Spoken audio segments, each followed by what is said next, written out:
Driven to Win presents The Memoirs of Sherlock Holmes by Arthur Conan Doyle, a public domain audiobook series. The stockbroker's clerk.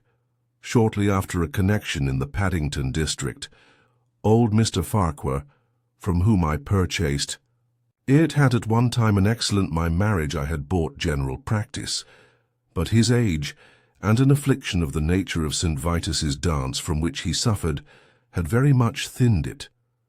The public nota naturally goes on the principle that he who would heal others must himself be whole, and looks askance at the curative powers of the man whose own case is beyond the reach of his drugs. Thus, as my predecessor weakened his practice, declined until, when I purchased it from him, it had sunk from 1,200 to little more than 300 a year. I had confidence, however, in my own youth and energy, and was convinced that in a very few years the concern would be as flourishing as ever. For 3 months after taking over the practice, I was kept very closely at work, and saw little of my friend, Sherlock Holmes, for I was too busy to visit Baker Street, and he seldom went anywhere himself save upon professional business. I was surprised, therefore, when, one morning in June, as he sat reading the British Medical Journal after breakfast, I heard a ring at the bell, followed by the high, somewhat strident tones of my old companion's voice. "Ah, my dear Watson," said he, striding into the room, "I am very delighted to see you. I trust that Mrs. Watson has entirely recovered from all the little excitements connected with our adventure of the Sign of 4. "Thank you, we are both very well," said I, shaking him warmly by the hand. "And I hope also," he continued, sitting down in the rocking-chair, "that the cares of medical practice have not entirely obliterated the interest which you used to take in our little deductive problems." "On the contrary," I answered, "it was only last night that I was looking over my old notes and classifying some of our past results. I trust that you don't consider your collection closed." "Not at all. I should wish nothing better than to have some more of such experiences. Today, for example." "Yes, today, if you like. And as far off as Birmingham?" "Certainly, if you wish it." "And the practice?" "I do my neighbour's when he goes. He is always ready to work off the debt."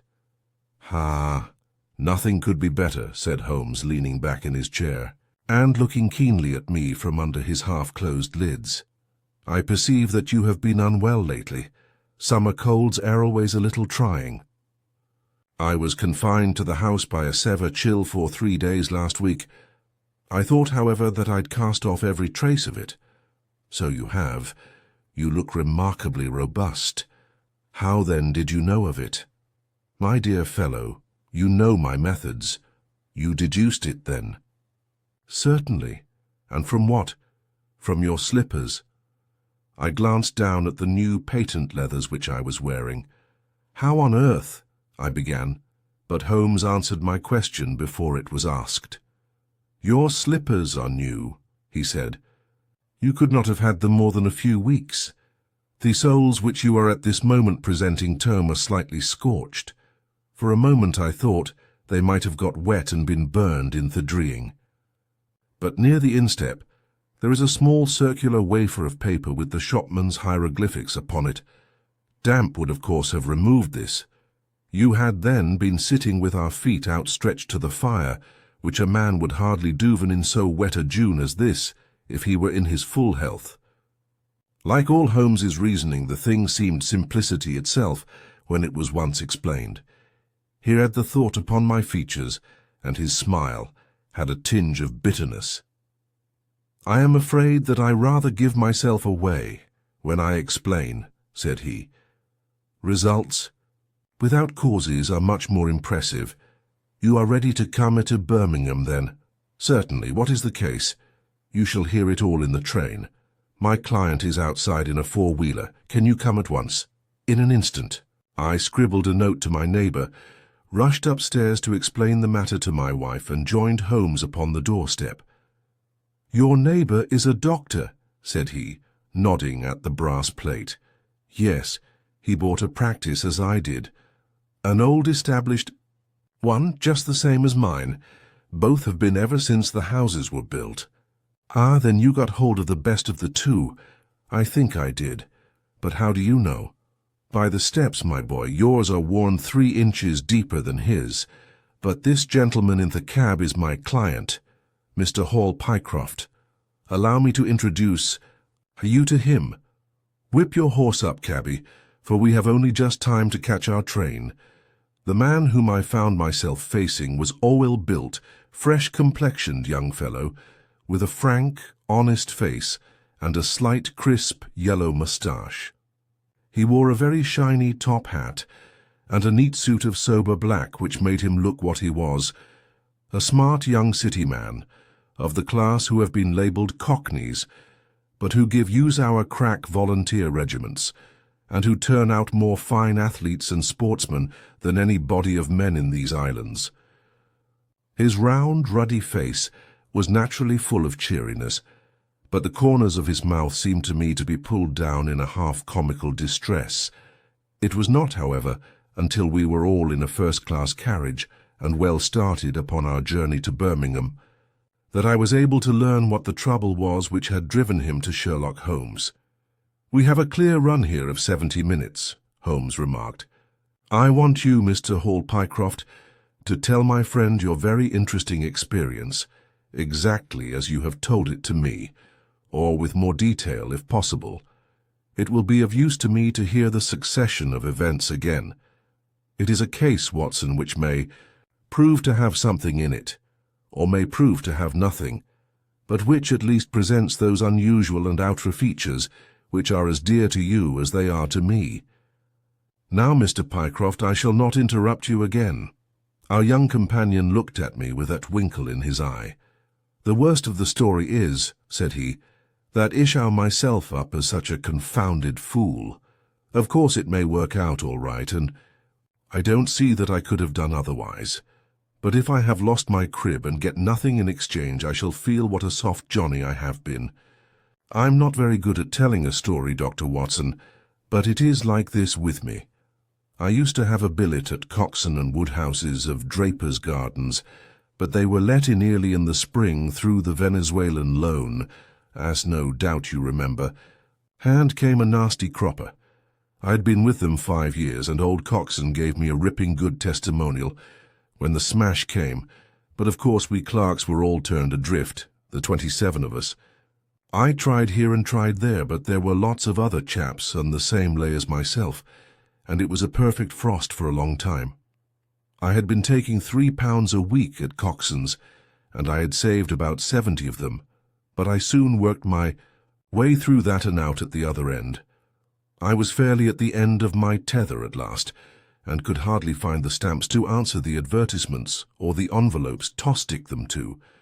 I had worn out my boots paddling up office stairs, and I seemed just as far from getting a billet as ever.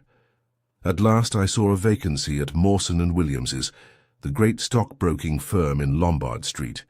I dare say EC is not much in your line, but I can tell you that this is about the richest house in London. The advertisement was to be answered by letter only. I sent in my testimonial and application, but without the least hope of getting it. Back came an answer by return, saying that if I would appear next Monday I might take over my new duties at once, provided that my appearance was satisfactory. No one knows how these things are worked. Some people say that the manager just plunges his hand into the heap and takes the first that comes. Anyhow, it was my innings that time, and I don't ever wish to feel better pleased. The screw was £1 a week rise, and the duties just about the same as at Coxon's. And now I come to the queer part of the business. I was in diggings out Hampstead way, 17 Potter's Terrace. Well, I was sitting doing a smoke that very evening after I had been promised the appointment, when up came my landlady with a card which had Arthur Pinner, Financial Agent, printed upon it. I had never heard the name before, and could not imagine what he wanted with me. But of course I asked her to show him up. In he walked a middle-sized, dark-haired, dark-eyed, black-bearded man, with a touch of the sheen about his nose. He had a brisk kind of way with him and spoke sharply, like a man who knew the value of time. "Mr. Hall Pycroft, I believe," said he. "Yes, sir," I answered, pushing a chair towards him. "Lately engaged at Coxon and Woodhouse's?" "Yes, sir." "And now on the staff of Mawson's?" "Quite so." "Well," said he, "the fact is that I have heard some really extraordinary stories about your financial ability. You remember Parker, who used to be Coxon's manager? He can never say enough about it." Of course I was pleased to hear this. I had always been pretty sharp in the office, but I had never dreamed that I was talked about in the city in this fashion. "You have a good memory," said he. "Pretty fair," I answered modestly. "Have you kept in touch with the market while you have been out of work?" he asked. "Yes, I read the stock exchange list every morning." "Now that shows real application," he cried. "That is the way to prosper. You won't mind my testing you, will you? Let me see, how are Ayrshires? 106 1/4 to 105 7/8. And New Zealand Consolidated? 104. And British Broken Hills? 7 to 7 6. "Wonderful," he cried with his hands up. "This quite fits in with all that I had heard. My boy, you are very much too good to be a clerk at Mawson's." This outburst rather astonished me, as you can think. "Well," said I, "other people don't think quite so much of me as you seem to do, Mr. Pinner.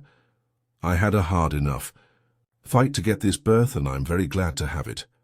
"Pooh, man, you should soar above it. You're not in your true sphere. Now I'll tell you how it stands with me. What I have to offer is little enough when measured by your ability, but when compared with Mawson's, it's light to dark. Let me see, when do you go to Mawson's? On Monday? Ha, ha. I think I would risk a little sporting flutter that you don't go there at all." "Not go to Mawson's?" "No, sir. By that day you will be the business manager of the Franco Midland Hardware Company Limited, with 134 branches in the towns and villages of France, not counting one in Brussels and one in San Remo." This took my breath away. "I never heard of it," said I. "Very likely not. It has been kept very quiet, for the capital was all privately subscribed, and it's too good a thing to let the public into.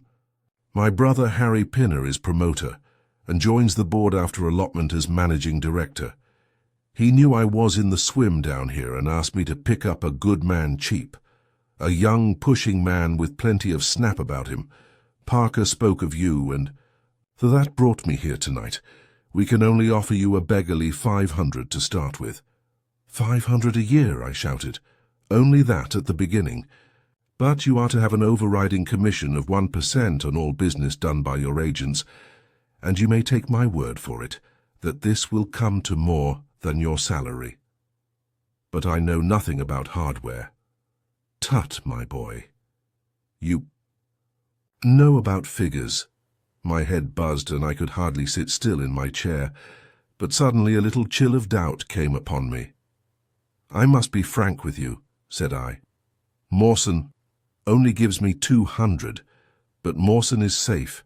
Now really, I know so little about your company that—" Smart," he cried in a kind of ecstasy of delight. "You are the very man for us. You're not to be talked over, and quite right, too. Now, here's a note for £100, and if you think that we can do business, you may just slip it into your pocket as an advance upon your salary." "That is very handsome," said I. "When should I take over my new duties?" "Be in Birmingham tomorrow at 1, said he. "I have a note in my pocket here which you will take to my brother. You will find him at 126 B Corporation Street, where the temporary offices of the company are situated. Of course he must confirm your engagement, but between ourselves it will be all right." "Really, I hardly know how to express my gratitude, Mr. Pinner," said I. "Not at all, my boy. You have only got your deserts. There are 1 or 2 small things, mere formalities, which I must arrange with you. You have a bit of paper beside you there. Kindly write upon it, 'I am perfectly willing to act as business manager to the Franco Midland Hardware Company Limited, at a minimum salary of $500. I did as he asked, and he put the paper in his pocket. "There is one other detail," said he. "What do you intend to do about Mawson's?" I had forgotten all about Mawson's. "In my joy, I'll write and resign," said I. "Precisely what I don't want you to do. I had a row over you with Mawson's manager. I had gone up to ask him about you, and he was very offensive. Accused me of coaxing you away from the service of the firm, and that sort of thing. At last, I fairly lost my temper. 'If you want good men, you should pay them a good price,' said I. 'He would rather have our small price than your big one,' said he. 'I'll lay you a $5, said I, "that when he has my offer, you'll never so much as hear from him again.' 'Sounds done,' said he. 'We picked him out of the gutter, and he won't leave us so easily.' Those were his very words. 'The impudent scoundrel,' I cried. 'I've never so much as seen him in my life. Why should I consider him in any way? I shall certainly not write if you would rather I didn't.' 'Good! That's a promise,' said he, rising from his chair. 'Well, I'm delighted to have got so good a man for my brother. Here's your advance of £100, and here is the letter. Make a note of the address, 126B Corporation Street, and remember that 1 o'clock tomorrow is your appointment. Good night, and may you have all the fortune that you deserve.' That's just about all that passed between us, as near as I can remember. You can imagine, Dr. Watson, how pleased I was at such an extraordinary bit of good fortune. I sat up half the night hugging myself over it, and next day I was off to Birmingham in a train that would take me in plenty time for my appointment. I took my things to a hotel in New Street, and then I made my way to the address which had been given me. It was a quarter of an hour before my time, but I thought that would make no difference. Fountain 26B was a passage between two large shops, which led to a winding stone stair, from which there were many flats let as offices to companies or professional men. The names of the occupants were painted at the bottom on the wall, but there was no such name as the Franco-Midland Hardware Company, Limited.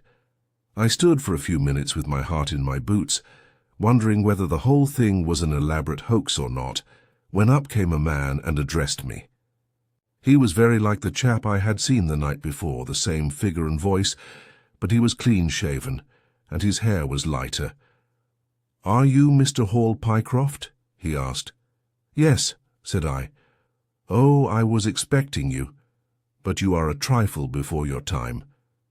I had a note from my brother this morning in which he sang your praises very loudly. I was just looking for the offices when you came. We have not got our name up yet, for we only secured these temporary premises last week. Come, up with me and we will talk the matter over." I followed him to the top of a very lofty stair, and there, right under the slates, were a couple of empty, dusty little rooms, uncarpeted and uncurtained, into which he led me.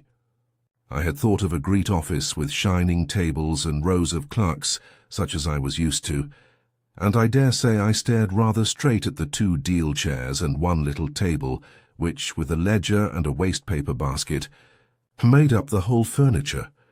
"Don't be disheartened, Mr. Pycroft," said my new acquaintance, seeing the length of my face. "Rome was not built in a day, and we have lots of money at our backs, though we don't cut much dash yet in offices. Pray sit down and let me have your letter." I gave it to him, and her read it over very carefully. "You seem to have made a vast impression upon my brother Arthur," said he, "and I know that he is a pretty shrewd judge. Hugh swears by London, you know, and I by Birmingham, but this time I shall follow his advice. Pray consider yourself definitely engaged." "What are my duties?" I asked. "You will eventually manage the great depot in Paris, which will pour a flood of English crockery into the shops of 134 agents in France. The purchase will be completed in a week, and meanwhile you will remain in Birmingham and make yourself useful." "How?" For answer, he took a big red book out of a drawer. "This is a directory of Paris," said he, with the trades after the names of the people. I want you to take it home with you, and to mark off all the hardware sellers with their addresses. It would be of the greatest use to me to have them." "Surely there are classified lists," I suggested. "Not reliable ones. Their system is different from ours. Stick at it and let me have the lists by Monday at 12. Good day, Mr. Pycroft. If you continue to show zeal and intelligence, you will find the company a good master." I went back to the hotel with the big book under my arm and with very conflicting feelings in my breast. On the one hand, I was definitely engaged and had £100 in my pocket. On the other, the look of the offices, the absence of name on the wall, and other of the points which would strike a businessman had left a bad impression as to the position of my employers. However, come what might, I had my money, so I settled down to my task. All Sunday I was kept hard at work, and yet by Monday I had only got as far as H. I went round to my employer, found him in the same dismantled kind of room, and was told to keep at it until Wednesday, and then come again. On Wednesday it was still unfinished, so I hammered away until Friday, that is, yesterday. Then I brought it round to Mr. Harry Pinner. "Thank you very much," said he. "I fear that I underrated the difficulty of the task. This list will be of very material assistance to me." "It took some time," said I. "And now," said he, "I want you to make a list of the furniture shops, for they all sell crockery." "Very good. And you can come up tomorrow evening at 7 and let me know how you're getting on. Don't overwork yourself. A couple of hours at Day's music hall in the evening would do you no harm after your labours." He laughed as he spoke, and I saw with a thrill that his second tooth upon the left-hand side had been very badly stuffed with gold. Sherlock Holmes rubbed his hands with delight, and I stared with astonishment at our client. "You may well look surprised, Dr. Watson, but it is this way," said he. "When I was speaking to the other chap in London, at the time that he laughed at my not going to Mawson's, I happened to notice that his tooth was stuffed in this very identical fashion. The glint of the gold in each case caught my eye, you see. When I put that with the voice and figure being the same, and only those things altered which might be changed by arazor or a wig, I could not doubt that it was the same man. Of course you expect two brothers Toby alike, but not that they should have the same tooth stuffed in the same way." He bowed me out, and I found myself in the street, hardly knowing whether I was on my head or my heels. Back he went to my hotel, put my head in a basin of cold water and tried to think it out. Why had he sent me from London to Birmingham? Why had he got there before me? And why had he written a letter from himself to himself? It was altogether too much for me, and I could make no sense of it. And then suddenly it struck me that what was dark tome might be very light to Mr. Sherlock Holmes. I'd just time to get up to town by the night train to see him this morning, and to bring you both back with me to Birmingham. There was a pause after the stockbroker's clerk had concluded his surprising experience. Then Sherlock Holmes cocked his eye at me, leaning back on the cushions with a pleased and yet critical face, like a connoisseur who has just taken his first sip of a Comet vintage. "Rather fine, Watson, is it not?" said he. "There are points in it which please me. I think that you will agree with me that an interview with Mr. Arthur Harry Pinner in the temporary offices of the Franco-Midland Hardware Company Limited would be a rather interesting experience for both of us." "But how can we do it?" I asked. "Oh, easily enough," said Hall Pycroft cheerily. "You are two friends of mine who are in want of a billet, and what could be more natural than that I should bring you both round to the managing director?" "Quite so, of course," said Holmes. "I should like to have a look at the gentleman and see if I can make anything of his little game. What qualities have you, my friend, which would make your services so valuable? Or is it possible that—" He began biting his nails and staring blankly out of the window, and we hardly drew another word from him until we were in New Street. At 7 o'clock that evening we were walking, The three of us down Corporation Street to the company's offices. It is no use our being at all before our time, said our client. He only comes there to see me, apparently, for the place is deserted up to the very hour he names. That is suggestive, remarked Holmes. By Jove, I told you so, cried the clerk. That's he walking ahead of us there. He pointed to a smallish, dark, well-dressed man who was bustling along the other side of the road. As we watched him, he looked across at a boy who was bawling out the latest edition of the evening paper, and running over among the cabs and buses, he bought one from him. Then, clutching it in his hand, he vanished through a doorway. There, he goes, cried Hall Pycroft. These are the company's offices into which he has gone. Come with me, and I'll fix it up as easily as possible. Following his lead, we ascended 5 stories, until we found ourselves outside a half-open door, at which our client tapped. A voice within bade us enter, and we entered a bare, unfurnished room such as Hall Pycroft had described. At the single table sat the man whom we had seen in the street, with his evening paper spread out in front of him. And as he looked up at us, it seemed to me that I had never looked upon a face which bore such marks of grief, and of something beyond grief, of a horror, such as comes to few men in a lifetime.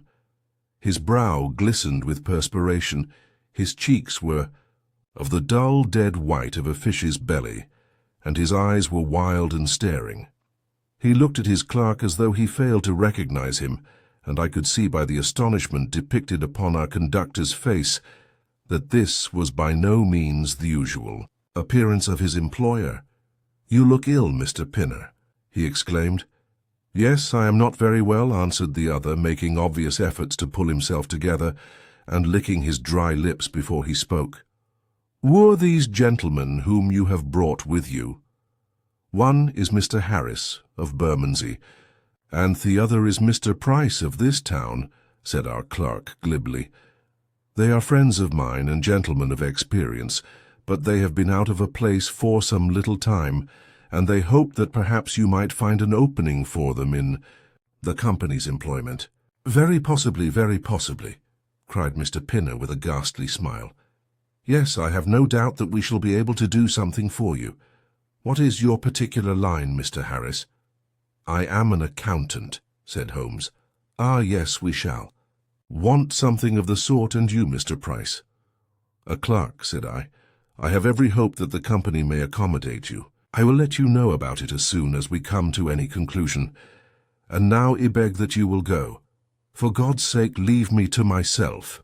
These last words were shot out of him, as though the constraint which he was evidently setting upon himself had suddenly and utterly burst asunder. Holmes and I glanced at each other, and Hall Pycroft took a step towards the table.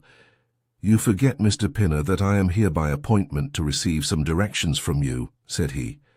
"Certainly, Mr. Pycroft, certainly," the other resumed, in a calmer tone. "You may wait here a moment, and there is no reason why your friend should not wait with you. I will be entirely at your service in 3 minutes, if I might trespass upon your patience so far." He rose with a very courteous air, and bowing to us, he passed out through a door at the farther end of the room, which he closed behind him. "What now?" whispered Holmes. "Is he giving us the slip?" "Impossible," answered Pycroft. "Why so?"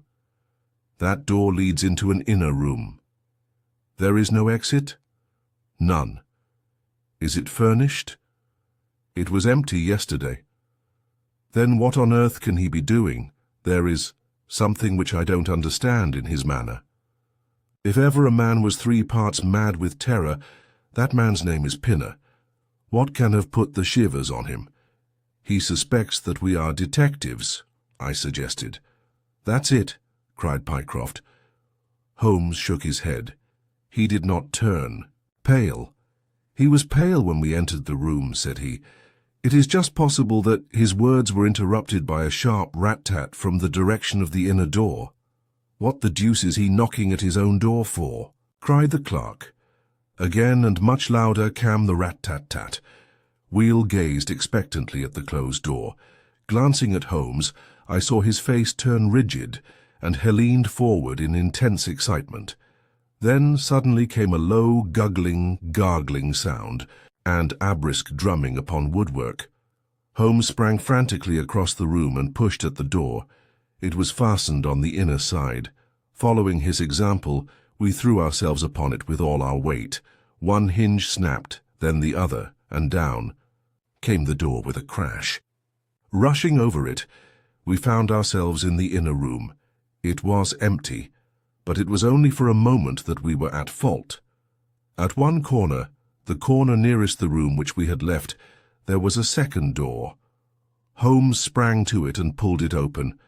A coat and waistcoat were lying on the floor, and from a hook behind the door with his own braces, round his neck, was hanging the managing director of the Franco-Midland Hardware Company. His knees were drawn up, his head hung at a dreadful angle to his body, and the clatter of his heels against the door made the noise which had broken in upon our conversation. In an instant I'd caught him round the waist, and held him up while Holmes and Pycroft untied the elastic bands, which had disappeared between the livid creases of skin. Then we carried him into the other room, where he lay with a clay-coloured face, puffing his purple lips in and out with every breath, a dreadful wreck. Therefore that he had been but 5 minutes before. "What do you think of him, Watson?" asked Holmes. I stooped over him and examined him. His pulse was feeble and intermittent, but his breathing grew longer, and there was a little shivering of his eyelids, which showed a thin white slit of ball beneath. "It has been touch and go with him," said I, "but he'll live now. Just open that window and hand me the water carafe." I undid his collar, poured the cold water over his face, and raised and sank his arms until he drew a long, natural breath. "It's only a question of time now," said I as I turned away from him. Holmes stood by the table, with his hands deep in his trousers pockets and his chin upon his breast. "I suppose we ought to call the police in now," said he. "And yet I confess that I'd like to give them a complete case when they come." "It's a blessed mystery to me," cried Pycroft, scratching his head. "Whatever they wanted to bring me all the way up here for, and then— Pooh! All that is—" "Clear enough," said Holmes impatiently. "It is this last sudden move. You understand the rest, then?" "I think that it is fairly obvious. What do you say, Watson?" I shrugged my shoulders. "I must confess that I am out of my depths," said I. "Oh, surely, if you consider the events at first, they can only point to one conclusion. What do you make of them?" "Well, the whole thing hinges upon 2 points. The first is the making of Pycroft write a declaration by which he entered the service of this preposterous company. Do you not see how very suggestive that is?" "I'm afraid I missed the point. Well, why did they want him to do it? Note as a business matter, for these arrangements are usually verbal, and there was no earthly business reason why this should be an exception. Don't you see, my young friend, that they were very anxious to obtain a specimen of your handwriting, and had no other way of doing it? And why?" "Quite so. Why? When we answer that we've made some progress with our little problem, why, there can be only one adequate reason. Someone wanted to learn to imitate your writing, and had to procure a specimen of it first. And now, if we pass on to the second point, we find that each throws light upon the other. That point is the request made by Pinner that you should not resign your place, but should leave the manager of this important business in the full expectation that a Mr. Hall Pycroft, whom he had never seen, was about to enter the office upon the Monday morning." "My God," cried our client, "what a blind beetle I have been!" "Now you see the point about the handwriting. Suppose that someone turned up in your place who wrote a completely different hand from that in which you had applied for the vacancy. Of course the game would have been up.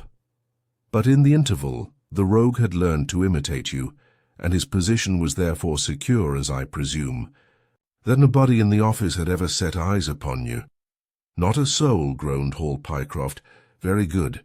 Of course it was of the utmost importance to prevent you from thinking better of it, and also to keep you from coming into contact with anyone who might tell you that your double was at work in Mawson's office. Therefore, they gave you a handsome advance on your salary and ran you off to the Midlands, where they gave you enough work to do to prevent your going to London, where you might have burst their little game up. That is all plain enough, but why should this man pretend to be his own brother? Well, that is pretty clear also. There are evidently only two of them in it. The other is impersonating you at the office. This one acted as your engager, and then found that he could not find you an employer without admitting a third person into his plot. That he was most unwilling to do. He changed his appearance as far as could, and trusted that the likeness, which you could not fail to observe, would be put down to a family resemblance. But for the happy chance of the gold stuffing, your suspicions would probably never have been aroused. Hall Pycroft shook his clenched hands in the air. "Good Lord," he cried, "while I have been fooled in this way, what has this other Hall Pycroft been doing at Mawson's? What should we do, Mr. Holmes? Tell me what to do. We must wire to Mawson's. They shut at 12 on Saturdays." "Never mind. There may be some doorkeeper or attendant. Ah, yes, they keep a permanent guard there on account of the value of the securities that they hold. I remember hearing it talked of in the city. Very good. We shall wire to him and see if all is well and if a clerk of your name is working there. That is clear enough. But what is not so clear is why at sight of us one of the rogues should instantly walk out of the room and hang himself." "The paper," croaked a voice behind us. Dayman was sitting up, blanched and ghastly, with returning reason in his eyes, and hands which rubbed nervously at the broad red band which still encircled his throat. "The paper, of course," yelled Holmes in a paroxysm of excitement. "Idiot that I was! I thought so must of our visit that the paper never entered my head for an instant. To be sure, the secret must be there." He flattened it out upon the table, and a cry of triumph burst from his lips. "Look at this, Watson," he cried. "It is a London paper, an early edition of the Evening Standard. Here is what we want. Look at the headlines: Crime in the City, Murder at Mawson and Williams's, Gigantic Attempted Robbery, Capture of the Criminal. Here, Watson, we are all equally anxious to hear it, so kindly read it aloud to us." It appeared from its position in the paper to have been the one event of importance in town, and the account of it ran in this way. A desperate attempt at robbery, culminating in the death of one man and the capture of the criminal, occurred this afternoon in the city. For some time back, Mawson and Williams, the famous financial house, have been the guardians of securities, which amount in the aggregate to a sum of considerably over £1 million sterling. So conscious was the manager of the responsibility which devolved upon him in consequence of the great interests at stake that safes of the very latest construction have been employed, and an armed watchman has been left day and night in the building. It appears that last week a new clerk named Hall Pycroft was engaged by the firm. This person appears to have been none other than Beddington, the famous forger and cracksman, who with his brother had only recently emerged from a 5 years' spell of penal servitude. By some mean which are not yet clear, he succeeded in winning under a false name this official position in the office, which he utilized in order to obtain moulding of various locks, and a thorough knowledge of the position of the strong room and the safes. It is customary at Mawson's for the clerks to leave at midday on Saturday. Sergeant Tucson of the city police was somewhat surprised, therefore, to see a gentleman with a carpet bag come down the steps at 20 minutes past 1. His suspicions being aroused, the sergeant followed the man, and with the aid of Constable Pollock, succeeded after a most desperate resistance in arresting him. It was at once clear that a daring and gigantic robbery had been committed. Nearly £100,000 worth of American railway bonds, with a large amount of scrip in mines and other companies, was discovered in the bag. On examining the premises, the body of the unfortunate watchman was found doubled up and thrust into the largest of the safes, where it would not have been discovered until Monday morning had it not been for the prompt action of Sergeant Tucson. The man's skull had been shattered by a blow from a poker delivered from behind. There could be no doubt that Beddington had obtained entrance by pretending that he had left something behind him, and having murdered the watchman, rapidly rifled the large safe and then made off with his booty. His brother, who usually works with him, has not appeared in this job as far as can at present be ascertained, although the police are making energetic inquiries as to his whereabouts. Well, we may save the police some little trouble in that direction, said Holmes, glancing at the haggard figure huddled up by the window. Human nature is a strange mixture, Watson. You see that even a villain and murderer can inspire such affection that his brother turns to suicide when he learns that his neck is forfeited. However, we have no choice as to our action. The doctor and I will remain on guard, Mr. Pycroft, if you will have the kindness to step out for the police. The Gloria Scott. I have some Sherlock Holmes as we sat one winter's night on either side of the fire, which I really think, Watson, that it would be papers here, said my friend, worth your while to glance over. These are the documents, in the extraordinary case of the Gloria Scott, and this is the message which struck Justice of the Peace Trevor dead with horror when he read it.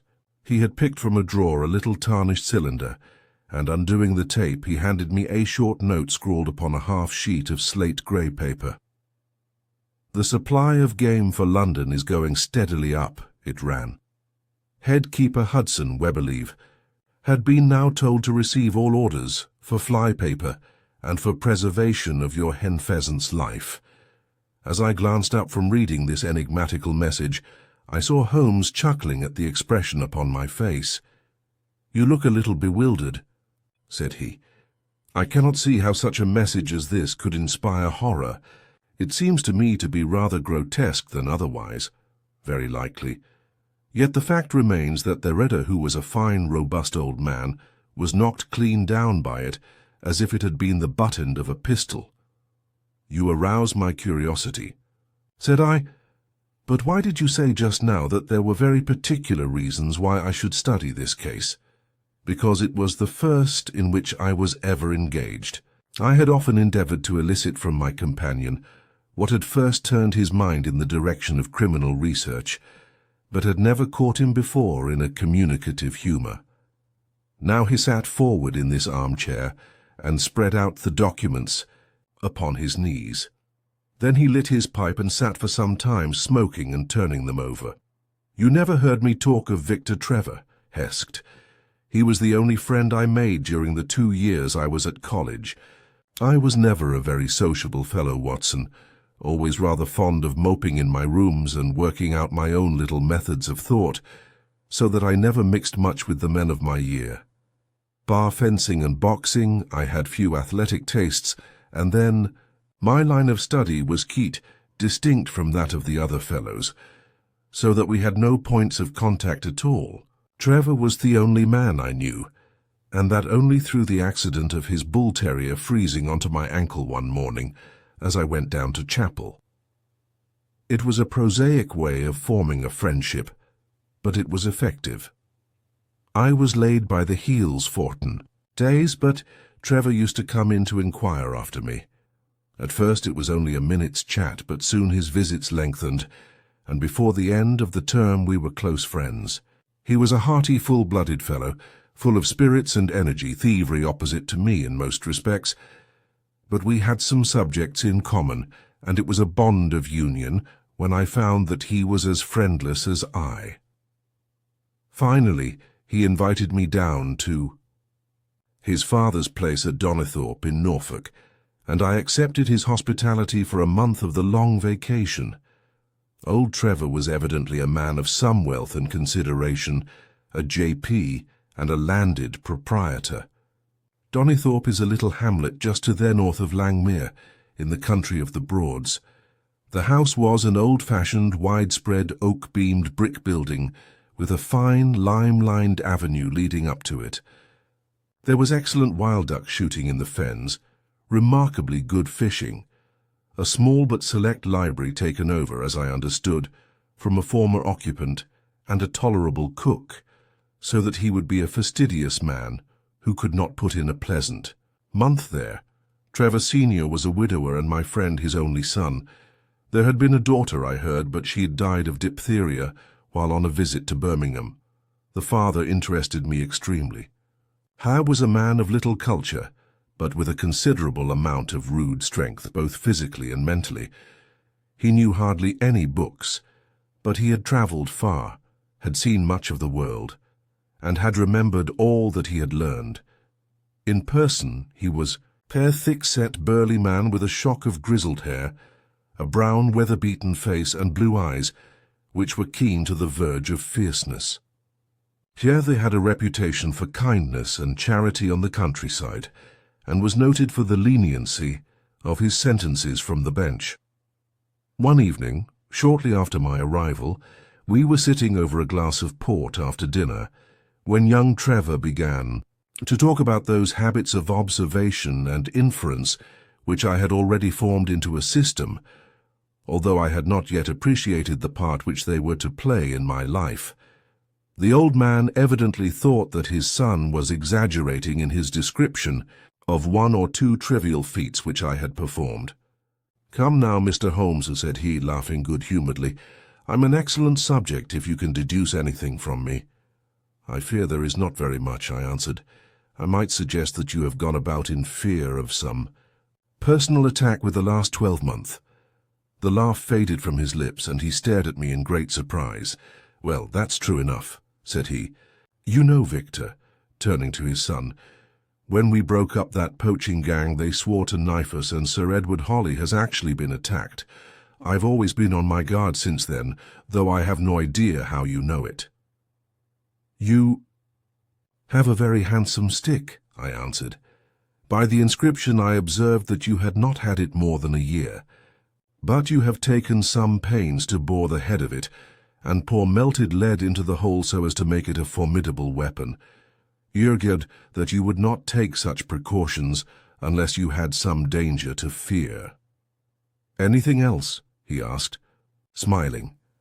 "You have boxed a good deal in your youth. Right again, how did you know it? Is my nose knocked a little out of the straight?" "No," said I. "It is your ears. They have the peculiar flattening and thickening which marks the boxing man. Anything else?" "You have done a good deal of digging by your callosities." "Made all my money at the goldfields." "You have been in New Zealand." "Right again." "You have visited Japan." "Quite true." "And you have been most intimately associated with someone whose initials were J.A., and whom you afterwards were eager to entirely forget." Mr. Trevor stood slowly up, fixed his large blue eyes upon me with a strange, wild stare, and then pitched forward, with his face among the nutshells which strewed the cloth in a dead faint. You can imagine, Watson, how shocked both his son and I were. His attack did not last long, however, for when we undid his collar and sprinkled the water from one of the finger-glasses over his face, he gave a gasp or two and sat up.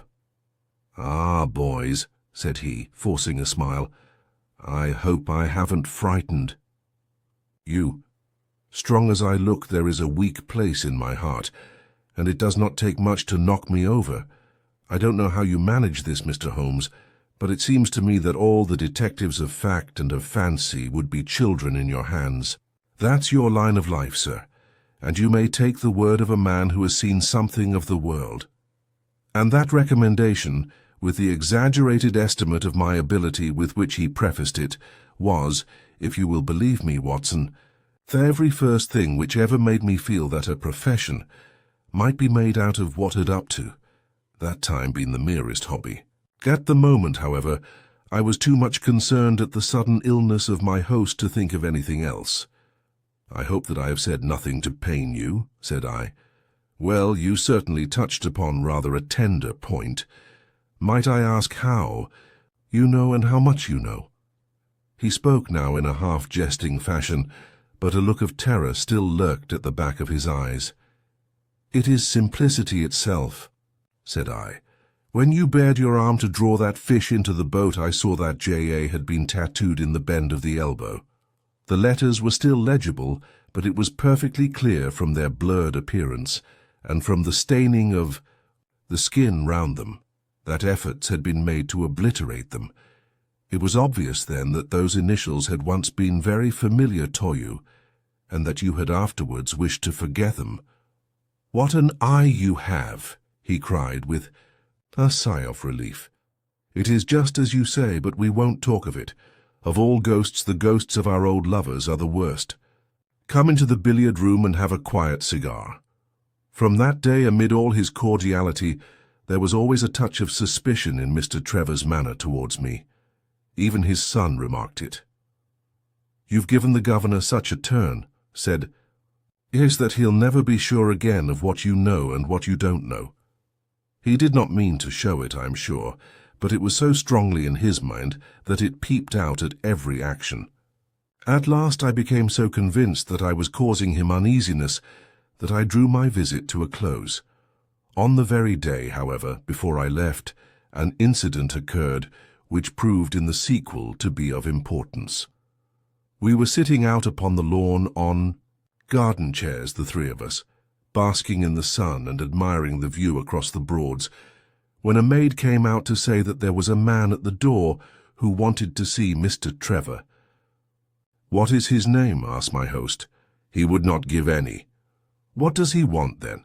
"He says that you know him and that he only wants a moment's conversation." "Show him round here."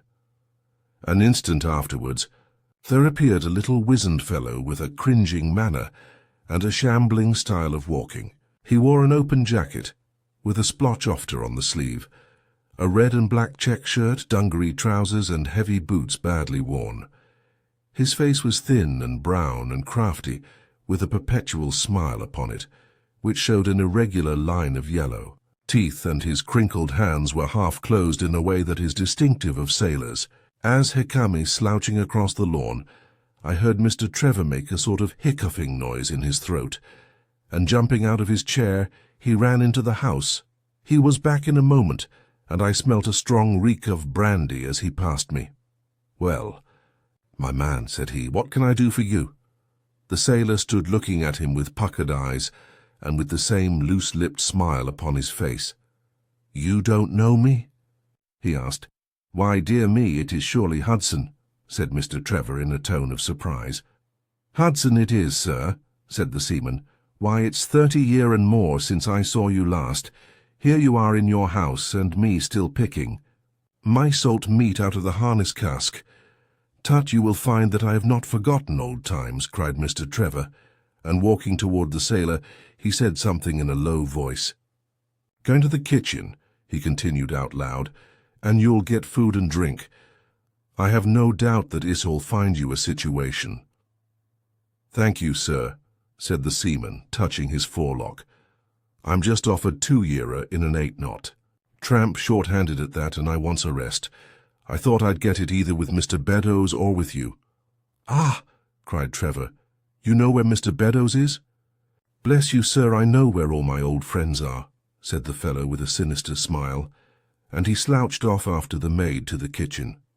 Mr. Trevor mumbled something to us about having been shipmate with the man when he was going back to the diggings, and then, leaving us on the lawn, he went indoors. An hour later, when we entered the house, we found him stretched dead drunk upon the dining-room sofa. The whole incident left a most ugly impression upon my mind, and I was not sorry next day to leave Donnithorpe behind me, for I felt that my presence must be a source of embarrassment to my friend. All this occurred during the first month of the long vacation. I went up to my London rooms, where I spent 7 weeks working out a few experiments in organic chemistry. One day, however, when the autumn was far advanced and the vacation drawing to a close, I received a telegram from a friend imploring me to return to Donnithorpe, and saying that he was in great need of my advice and assistance. Of course I dropped everything and set out for the north once more. He met me with the dog-cart at the station, and I saw at a glance that the last 2 months had been very trying ones for him. He had grown thin and careworn, and had lost the loud, cheery manner for which he had been remarkable. "The governor is dying," were the first words he said. "Impossible," I cried. "What is the matter?" "Apoplexy, nervous. Shock, he's been on the verge all day. I doubt if we shall find him alive." I was, as you may think, Watson, horrified at this unexpected news. "What has caused it?" I asked. "Ah, that is the point. Jump in and we can talk it over while we drive. You remember that fellow who came upon the evening before you left us?" "Perfectly." "Do you know who it was that we let into the house that day?" "I have no idea." "It was the devil, Holmes," he cried. I stared at him in astonishment. Yes, it was the devil himself. We have not had a peaceful hour since, not one. The governor has never held up his head from that evening, and now the life has been crushed out of him, and his heart broken, all through this accursed Hudson. What power had he then? Ah, that is what I would give so much to know. The kindly, charitable, good old governor, how could he have fallen into the clutches of such a ruffian? But I am so glad that you have come, Holmes. I trust very much to your judgment and discretion, and I know that you will advise me for the best. We were dashing along the smooth white country road, with the long stretch of the Broads in front of us, glimmering in the red light of the setting sun. From a grove upon our left, I could already see the high chimneys and the flagstaff, which marked the squire's dwelling. "My father made the fellow gardener," said my companion, "and then, as that did not satisfy him, he was promoted to be butler. The house seemed to be at his mercy, and he wandered about and did what he chose in it. The maids complained of his drunken habits and his vile language. The dad raised their wages all round to recompense them for the annoyance. The fellow would take the boat and my father's best gun and treat himself to little shooting trips. And all this with such a sneering, leering, insolent face that I would have knocked him down 20 times over if he had been a man of my own age. I tell you, Holmes, I have had to keep a tight hold upon myself all this time, and now I am asking myself whether, if I had let myself go a little more, I might not have been a wiser man. Well, matters went from bad to worse with us, and this animal Hudson became more and more intrusive, until at last, on making some insolent reply to my father in my presence one day, I took him by the shoulders and turned him out of the room. He slunk away with a livid face and 2 venomous eyes, which uttered more threats than his tongue could do. I don't know what passed between the poor dad and him after that, but the dad came to me next day and asked me whether I would mind apologizing to Hudson. I refused, as you can imagine, and asked my father how he could allow such a wretch to take such liberties with himself and his household. "Ah, my boy," said he, "it is all very well to talk, but you don't know how I am placed. But you shall know, Victor. I'll see that you shall know, come what may. You wouldn't believe. Harm of your poor old father, would you, lad?" He was very much moved, and shut himself up in the study all day, where I could see through the window that he was writing busily. That evening there came what seemed to me to be a grand release, for Hudson told us that he was going to leave us. He walked into the dining room as we sat after dinner and announced his intention in the thick voice of a half-drunken man. "I've had enough of Norfolk," said he. "I'll run down to Mr. Beddoes in Hampshire. He'll be's glad to see me as you were, I dare say." "You're not going away in any kind of spirit, Hudson, I hope," said my father with a tameness which made my blood boil.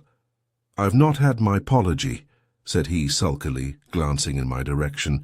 "Victor, you will acknowledge that you have used this worthy fellow rather roughly," said the dad, turning to me. "On the contrary, I think that we have both shown extraordinary patience towards him," I answered. "Oh, you do you?" he snarls. "Very good, mate, we'll see about that." He slouched out of the room and half an hour afterwards left the house, leaving my father in a state of pitiable nervousness. Night after night I heard him pacing his room, and it was just as he was recovering his confidence that the blow did at last fall. "And how?" I asked eagerly. In a most extraordinary fashion, a letter arrived for my father yesterday evening, bearing the Fordingbridge postmark. My father read it, clapped both his hands to his head, and began running round the room in little circles, like a man who's been driven out of his senses. When I at last drew him down onto the sofa, his mouth and eyelids were all puckered on one side, and I saw that he had a stroke. Dr. Fordham came over at once. We put him to bed, but the paralysis has spread. He has shown no sign of returning consciousness, and I think that we shall hardly find him alive. "You horrify me, Trevor," I cried. "What then could have been in this letter to cause so dreadful result?" "Nothing. There lies the inexplicable part of it. The message was absurd and trivial. Ah, my God, it is as I feared." As he spoke, we came round the curve of the avenue, and saw in the fading light that every blind in the house had been drawn down. As we dashed up to the door, my friend's face convulsed with grief, a gentleman in black emerged from it. "When did it happen, Doctor?" asked Trevor.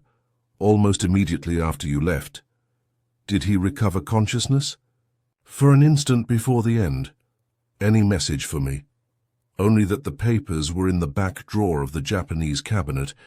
My friend ascended with the doctor to the chamber of death, while I remained in the study, turning the whole matter over and over in my head, and feeling as sombre as ever I had done in my life. What was the past of this Trevor, pugilist, traveller, and gold-digger, and how had he placed himself in the power of this acid-faced seaman? Why, too, should he faint at an allusion to the half-effaced initials upon his arm, and die of fright when he had a letter from Fordingham? Then I remembered that Fordingham was in Hampshire, and that this Mr. Beddoes, whom the seaman had gone to visit and presumably to blackmail, had also been mentioned as living in Hampshire. The letter, then, might either come from Hudson, the seaman, saying that he had betrayed the guilty secret which appeared to exist, or it might come from Beddoes, warning an old confederate that such a betrayal was imminent. So far it seemed clear enough. But then how could this letter be trivial and grotesque, as described by the son? He must have misread it. If so, it must have been one of those ingenious secret codes which mean one thing while they seem to mean another. I must see this letter. If there were a hidden meaning in it, I was confident that I could pluck it forth. For an hour I sat pondering over it in the gloom, until at last a weeping maid brought in a lamp, and close at her heels came my friend Trevor, pale but composed, with these very papers which lie upon my knee held in his grasp. He sat down opposite to me, drew the lamp to the edge of the table, and handed me a short note scribbled, as you see, upon a single sheet of grey paper. "The supply of game for London is going steadily up," it ran. "Headkeeper Hudson, we believe, has been now told to receive all orders for fly paper and for preservation of your hen pheasant's life."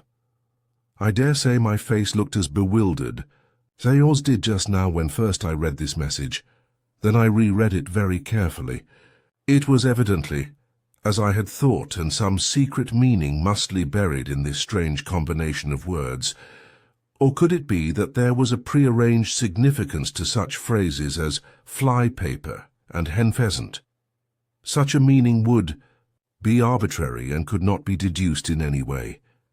And yet I was loath to believe that this was the case, and the presence of the word Hudson seemed to show that the subject of the message was, as I had guessed, and that it was from Beddoes rather than the sailor. I tried it backwards, but the combination life pheasant's hen was not encouraging. Then I tried alternate words, but neither the of for nor supply game London promised to throw any light upon it. And then in an instant the key of the riddle was in my hands, and I saw that every third word beginning with the first would give a message which might well drive old Trevor to despair. It was short and terse, the warning, as I now read it to my companion. "The game is up. Hudson has told all. Fly for your life." Victor Trevor sank his face into his shaking hands. "It must be that, I suppose," said he. "This is worse than death, for it means disgrace as well. But what is the meaning of these headkeepers and hen pheasants? It means nothing to the message, but it might mean a good deal to us if we had no other means of discovering the sender. You see that he has begun by writing, "The sont game is," and so on. Afterwards he had, to fulfill the prearranged cipher, to fill in any 2 words in each space. He would naturally use the first words which come into his mind, and if there were so many which referred to sport among them, you may be tolerably sure that he is either an ardent shot or interested in breeding. Do you know anything of this Beddoes? "Why, now that you mention it," said he, "I remember that my poor father used to have an invitation from him to shoot over his preserves every autumn." "Then it is undoubtedly from him that the note comes," said I. "It only remains for us to find out what this secret was which the sailor Hudson seems to have held over the heads of these 2 wealthy and respected men." "Alas, Holmes, I fear that it is one of sin and shame," cried my friend. "But from you I shall have no secrets. Here is the statement which was drawn up by my father when he knew that the danger from Hudson had become imminent. I found it in the Japanese cabinet, as he told the doctor. Take it and read it to me, for I have neither the strength nor the courage to do it myself. These are the very papers, Watson, which he handed to me, and I will read them to you, as he read them in the old study that night to him. They are endorsed outside, as you see, some particulars of the voyage of the bark Gloria Scott, from her leaving Falmouth on the 8th of October, 1855, to her destruction in Nenpulatra 1520, W. Long, 25, 14, on November 6th. It is in the form of a letter and runs in this way.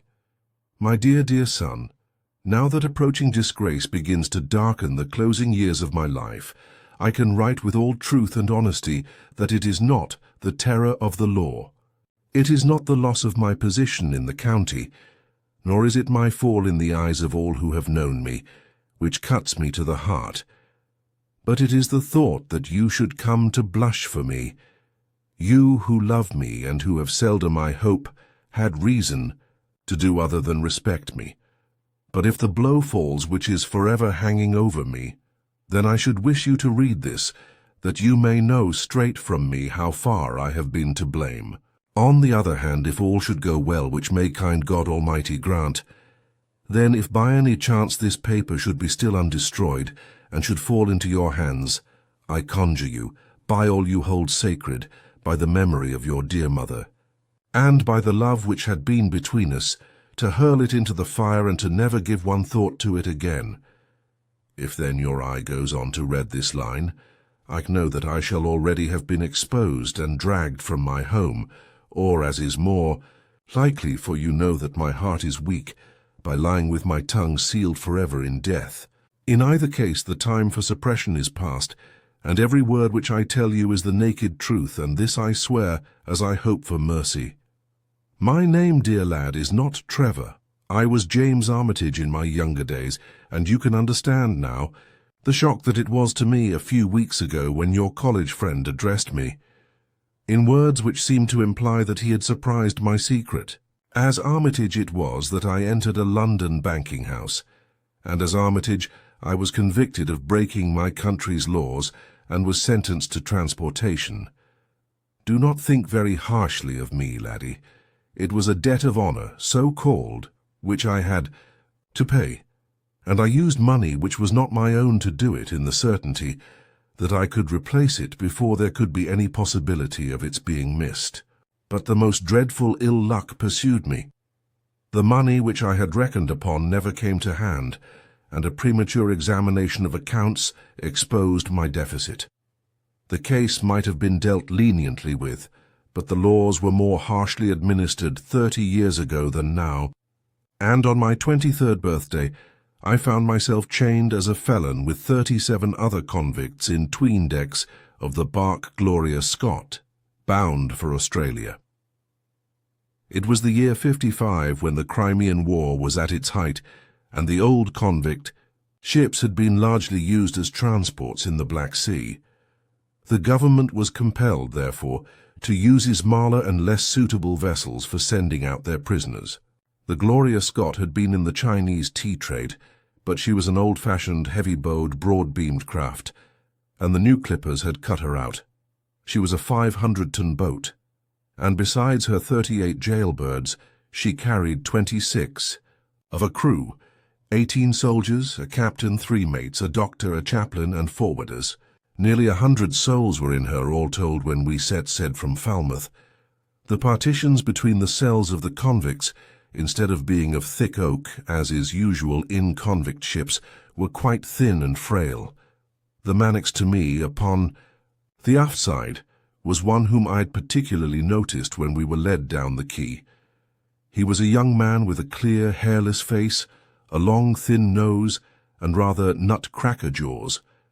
He carried his head very jauntily in the air, had a swaggering style of walking, and was, above all else, remarkable for his extraordinary height. I don't think any of our heads would have come up to his shoulder, and I am sure that he could not have measured less than 6½ feet. It was strange, among so many sad and weary faces, to see one which was full of energy and resolution. The sight of it was to me like a fire in a snowstorm. I was glad then to find that he was my neighbour, and gladder still when, in the dead of the night, I heard a whisper close to my ear and found that he had managed to cut an opening in the board which separated us. "Hello, chummy," said he. "What's your name, and what are you here for?" I answered him and asked in turn who I was talking with. "I'm Jack Prendergast," said he, "and by God, you'll learn to bless my name before you've done with me." I remembered hearing of his case, for it was one which had made an immense sensation throughout the country some time before my own arrest. He was a man of good family and of great ability, but on incurably vicious habits, who had been ingenious system of fraud obtained huge sums of money from the leading London merchants. "Ha, ha, ha! You remember my case," said Hepridley. "Very well indeed. Then maybe you remember something queer about it." "What was that, then?" "I'd had nearly $250,000, hadn't I?" "So it was said, but none was." "Recovered, eh?" "No." "Well, where do you suppose the balance is?" he asked. "I have no idea," said I. "Right between my finger and thumb," he cried. "By God, I've got more pounds to my name than you've hairs on your head, and if you've money, my son, and know how to handle it and spread it, you can do anything. Now you don't think it likely that a man who could do anything is going to wear his breeches out sitting in the stinking hold of a rat-gutted, beetle-ridden, mouldy old coffin of a China coaster. No, sir.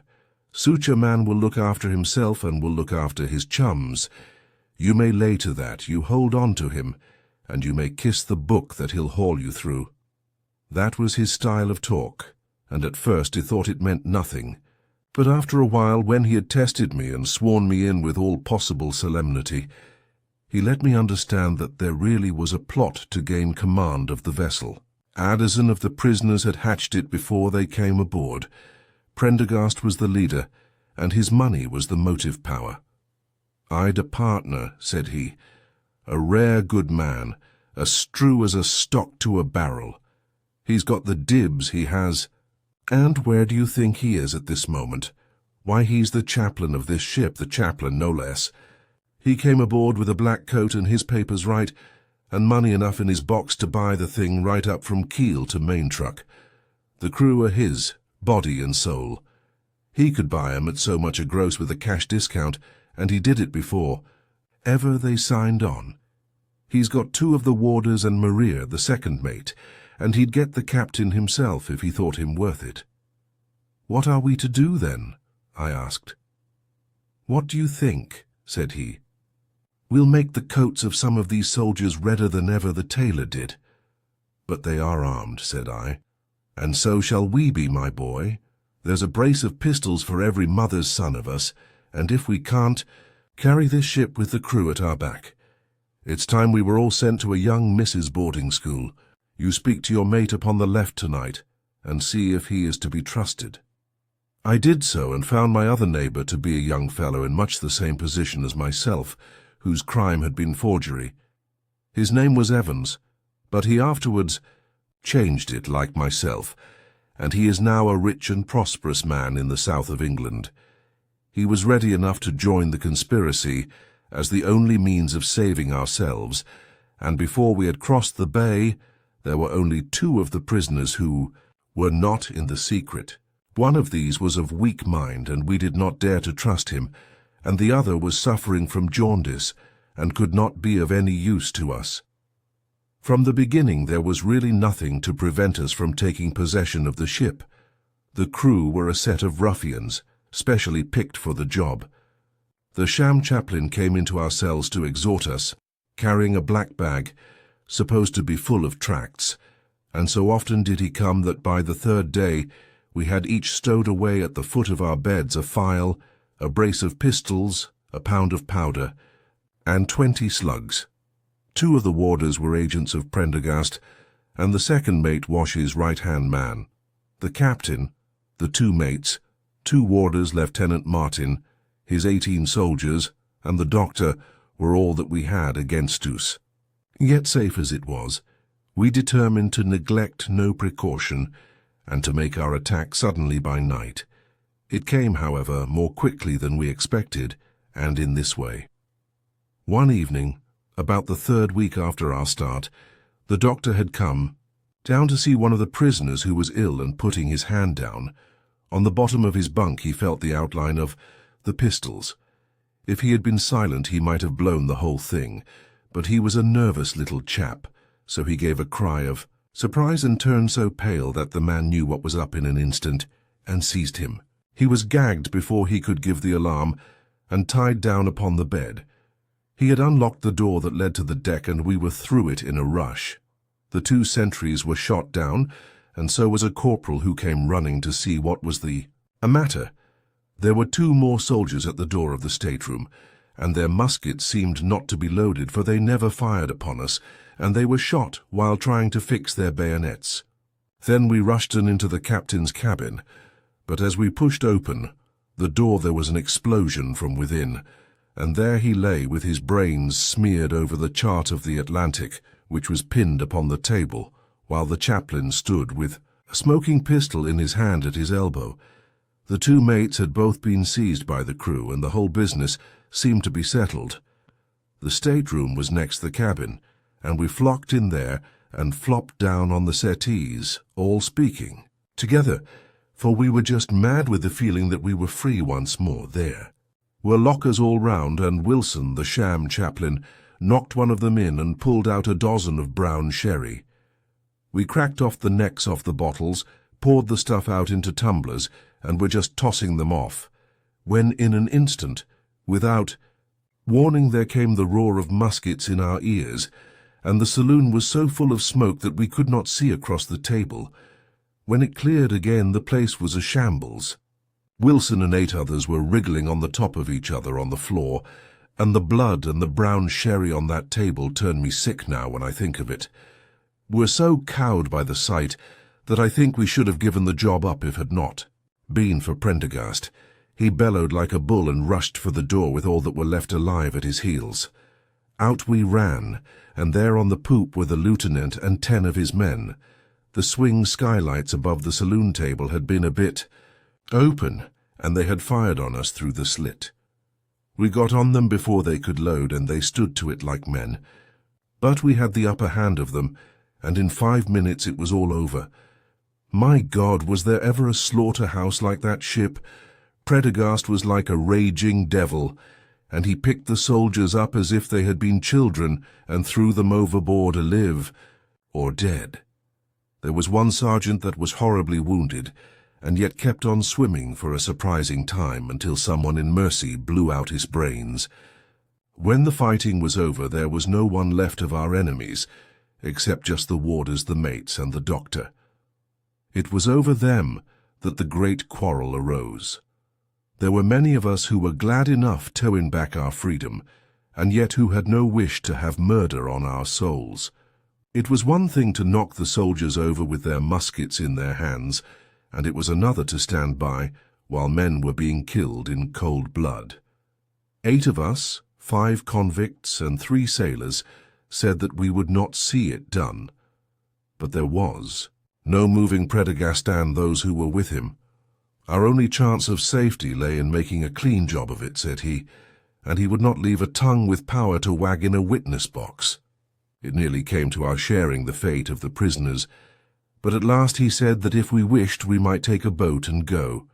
We jumped at the offer, for we were already sick of these bloodthirsty doings, and we saw that there would be worse before. It was done. We were given a suit of sailor togs each, a barrel of water, 2 casks, 1 of junk and 1 of biscuits, and a compass. Prendergast threw us over a chart, told us that we were shipwrecked mariners whose ship had foundered inlet. 15. And long 25 hours west, and then cut the painter and let us go. And now I come to the most surprising part of my story, my dear son. The seamen had hauled the foreyard aback during the rising, but now as we left them, they brought it square again, and as there was a light wind from the north and east, the bark began to draw slowly away from us. Our boat lay, rising and falling, upon the long, smooth rollers, and Evans and I, who were the most educated of the party, were sitting in the sheets working out our position and planning what coast we should make for. It was a nice question, for the Cape de Verdes were about 500 miles to the north of us, and the African coast about 700 to the east. On the whole, as the wind was coming round to the north, we thought that Sierra Leone might be best, and turned our head in that direction, the bark being at that time nearly hull down on our starboard quarter. Suddenly, as we looked at her, we saw a dense black cloud of smoke shoot up from her, which hung like a monstrous tree upon the skyline. A few seconds later, a roar like thunder burst upon our ears, and as the smoke thinned away, there was no sign left of the Gloria Scott. In an instant we swept the boat's head round again and pulled with all our strength for the place where the haze still trailing over the water marked the scene of this catastrophe. It was a long hour before we reached, and at first we feared that we had come too late to save anyone.